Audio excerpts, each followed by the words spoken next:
Imagine waking up on a Tuesday morning, making yourself a cup of tea, and knowing that while you slept, your money was quietly working and sending you another paycheck. No alarm. No commute. No manager.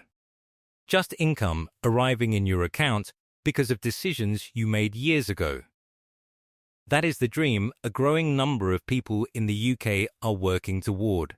And today, we are going to show you exactly what it takes to get there, how much you actually need invested, what yield you can realistically expect from a UK portfolio, how the tax system treats your dividend income in 2026, and the one structure that changes the entire calculation in your favor, because living off dividends in the UK is genuinely achievable if you understand the numbers, and genuinely expensive in tax if you do not. Let's start with the most important number in this entire video, and it is not the size of the portfolio. It is the yield, because the yield determines everything else. The yield is the annual dividend income your portfolio generates, expressed as a percentage of the total amount invested. If you invest £100,000 and it generates £4,000 per year in dividends, your yield is 4%. Simple. But choosing which yield to use when planning your dividend income strategy is where most people either get it right or get it badly wrong. The FTSE 100, which is the UK's 100 largest listed companies and the most natural starting point for any UK dividend investor, has a forward dividend yield of approximately 3.4% for 2026, according to the most recent Bell dividend dashboard published this year. A site index GUS34 wine that compares with a 3.2% yield for 2025. And the total ordinary dividend payout from FTSE 100 companies is forecast to reach a record £88 billion in 2026/site. But here is the nuance that matters enormously for anyone building a dividend income portfolio. Site Index/30 won the FTSE 100's overall forward yield of 3.03% as of late June 2026, reflects the compression that has occurred because share prices have risen faster than dividends have grown. Site. The index is healthier than it has been in years, which is good news for investors, but it means the yield on a simple FTSE 100 tracker fund is lower than it used to be. So what yield should you actually plan around? If you invest in a diversified FTSE 100 index tracker fund, a yield of 3 to 3.5% is realistic in 2026.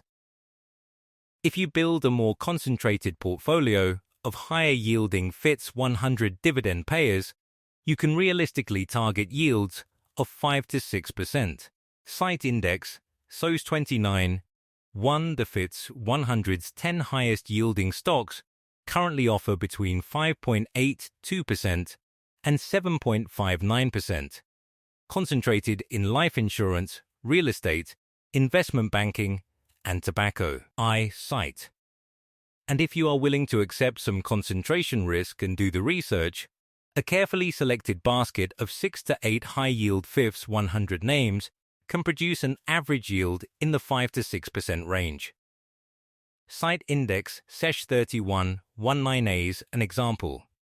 M&G's forward dividend yield sits at 6.9% and Tritax Big Box at 5.7%, with an average across those two names of 6.3%. No/Site.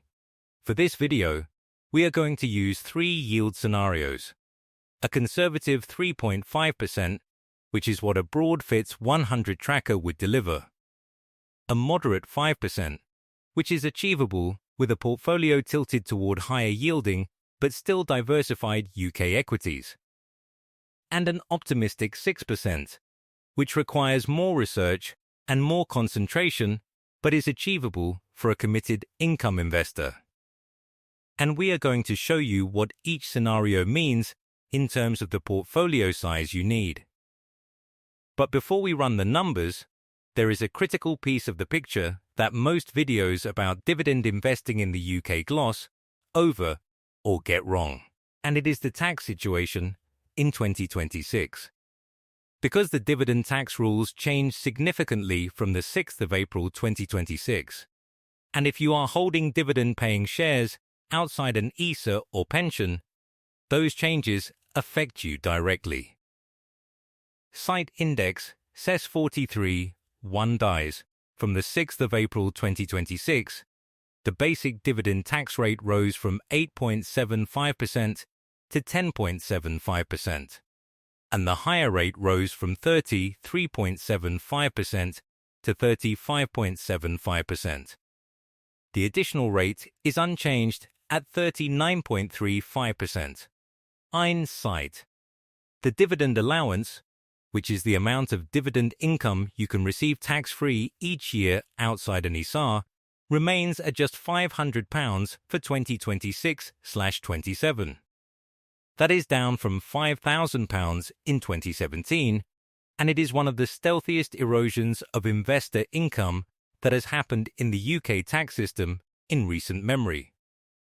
The site index ftse 38.1 with the dividend allowance stood at £2,000 up to 2022-23, dropped to £1,000 for 2023-24, then £500 from 2024-25 onward, and remains at £500 for 2026-27. Site.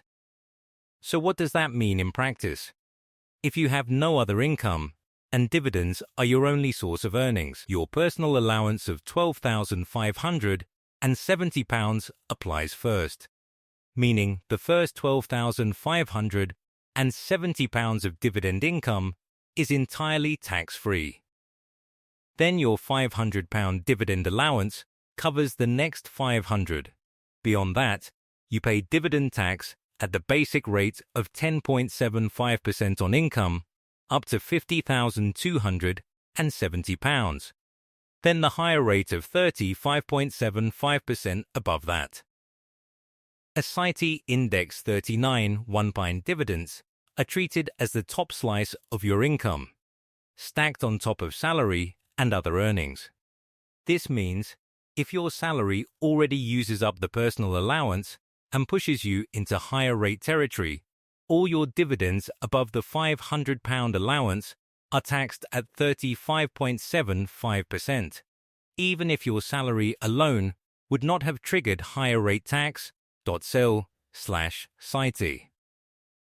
And here is the number that changes everything. If your dividend income is held entirely inside a stocks and shares ISA or inside a pension, you pay 0 dividend tax, not 10.75%, not 35.75%. 0.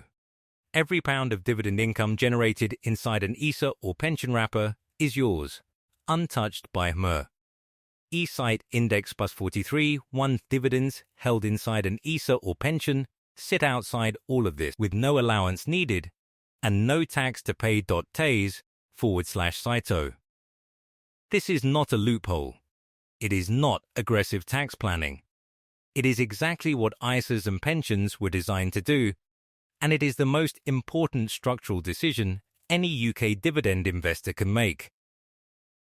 Now let's run the actual numbers, because this is the part that changes how people think about what is possible. If your target is a minimum lifestyle, which according to the Pensions and Lifetime Savings Association's 2026 retirement living standards requires £13,900 per year for a single person outside London, and you already receive the full new state pension of £12,548 per year, the gap you need your dividends to cover is only £1,352 per year.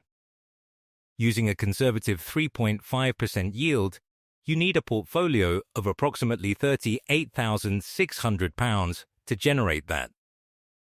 Using a 5% yield, you need £27,040, and using a 6% yield, you need £22,530.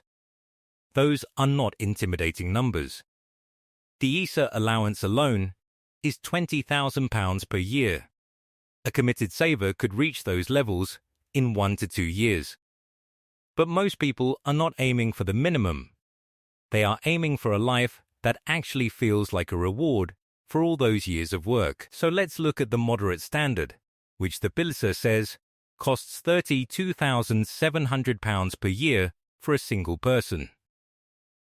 With a full state pension contributing £12,548, your dividend portfolio needs to generate £20,152 per year. At a 3.5% yield, that requires a portfolio of £575,770. At 5%, it requires £403,040. And at 6%, it requires £335,867. And for a comfortable retirement, which the ftse sets at £45,400 per year for a single person, the gap above the state pension is £32,852 per year. At 3.5% yield, that requires a portfolio of £938,620. At 5% yield, the number drops to £657,040. And at 6% yield, it requires £547,533. Now here is where the ISA structure changes everything in your favor, and it is worth making this absolutely explicit. All of the numbers above assume your dividend income is fully tax-free. And it will be fully tax-free if your portfolio sits inside a stocks and shares ISA. If you are holding dividend shares in a general investment account outside an ISA, and your dividend income exceeds £12,570 plus the £500 dividend allowance, you are paying either 10.75% or 35.75% or 39.35% of every pound above that threshold to hmrc, every single year, in perpetuity, with no investment growth to show for it. That is income your portfolio generated and then lost before it ever reached your bank account. Inside an ISA, every pound of that income is yours. The difference between a dividend portfolio inside an ISA and an identical portfolio outside an ISA is not subtle. Over decades of compounding and income generation, it can be the difference of hundreds of thousands of pounds. The ISA allowance in 2026-27 is £20,000 per year, and couples can collectively contribute £40,000 per year across their individual ISAs. You cannot carry forward unused ISA allowance to a future year, which means every year you do not maximize your ISA contribution is a year of tax-free compounding you cannot get back. If you have existing dividend-paying investments sitting outside an ISA in a general investment account, it is worth speaking to a financial advisor about a strategy called BED and ISA, which involves selling those holdings and repurchasing them inside the ISA wrapper, with the capital gains tax implications managed carefully as part of the process. Now let's talk about the yields themselves, because understanding which dividend stocks and funds to hold is where the theory meets the practice. For most people building a dividend income portfolio in the UK, the clearest starting point is a diversified investment trust, or ETF, that focuses on FTSE 100 income stocks. Investment trusts have a structural advantage over ETFs for income investors that is worth understanding. An investment trust is a closed-ended fund that can smooth dividend payments over time by holding back a portion of income in good years and using it to maintain or grow dividends in leaner years. The Association of Investment Companies publishes a list of dividend heroes, which are investment trusts that have grown their dividend consecutively for 20 years or more. And that list includes names like City of London Investment Trust, which has grown its dividend for 60 consecutive years, and Merchants Trust, which has one of the longest unbroken dividend growth records in the UK. These are not exciting investments. They do not generate spectacular capital gains in bull markets. But they do exactly what a dividend income investor needs them to do, which is to deliver a reliable, growing, tax-free income year after year after year inside an hmrc wrapper. For investors who want individual stock exposure at higher yields, the ftse 100 names that consistently appear in high-yield income portfolios include Legal & General, with a forward yield of approximately 9%, Phoenix Group at around 7.6%, M&G at approximately 6.9%, British American Tobacco at around 7.5%, and Aviva at approximately 6.15%. But, and this is important, a 9% yield is not automatically better than a 4% yield. High yields can signal that the market is pricing in a dividend cut, that the company's share price has fallen because the underlying business is struggling, or that the payout is unsustainable relative to earnings. The rule of thumb that most experienced income investors use is to be cautious about any yield above 8 or 9%, because at that level, the market is almost certainly telling you something about the reliability of that income that the headline number does not. The most powerful tool for a dividend income investor is dividend reinvestment. While you are still in the accumulation phase, meaning you are building your portfolio rather than living off it, every dividend payment you receive should immediately buy more shares. That reinvestment accelerates the compounding process dramatically. Each new share you buy with reinvested dividends generates its own future dividends, which buy more shares, which generate more dividends, in a cycle that gathers momentum over time. Platforms that offer dividend reinvestment plans, sometimes called DRIPs, do this automatically for a very small fee or sometimes for free, making the process genuinely hands-off. The decision about when to flip from accumulation to income, meaning when to stop reinvesting dividends and start spending them, is one of the most important financial decisions a dividend investor makes. The answer depends on your state pension entitlement, your other income sources, your target lifestyle cost, and your total portfolio size. But the principle is simple. You flip the switch when your portfolio generates enough dividend income to cover the gap between your other income and your target lifestyle, and not before. Flipping too early means drawing from a portfolio that is not yet large enough to sustain your lifestyle indefinitely. The 4% rule, which says you can sustainably withdraw 4% of your portfolio annually and have a very high probability of it lasting 30 or more years, is a useful cross-check.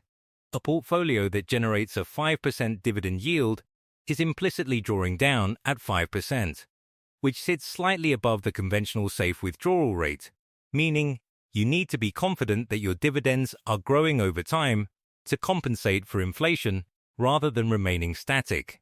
So let's bring this all together into a clear picture of what it actually takes to live off dividends in the UK in 2026. If you are targeting a moderate single retirement lifestyle of £32,700 per year, you are receiving the full new state pension of £12,548, and your dividend portfolio is generating a 5% yield inside a stocks and shares hmrc. You need approximately £403,000 invested. That is your number. Not £1 million. Not £2 million. £403,000, held in a tax-efficient wrapper, generating a reliable 5% yield topped up by the state pension, producing a moderate retirement income with no employment required. If you want the comfortable standard of £45,400 per year under the same assumptions, you need approximately £547,000 at a 6% yield, or £657,000 at a 5% yield. These are large but realistic numbers for someone who has been saving consistently through their working life, maximizing ISA contributions, and managing their investment costs carefully. The path to living off dividends in the UK is not a secret. It is not reserved for the wealthy. It is compound interest applied consistently to a tax-efficient portfolio of income-generating assets over a long enough time horizon. The people who achieve it are not necessarily the highest earners.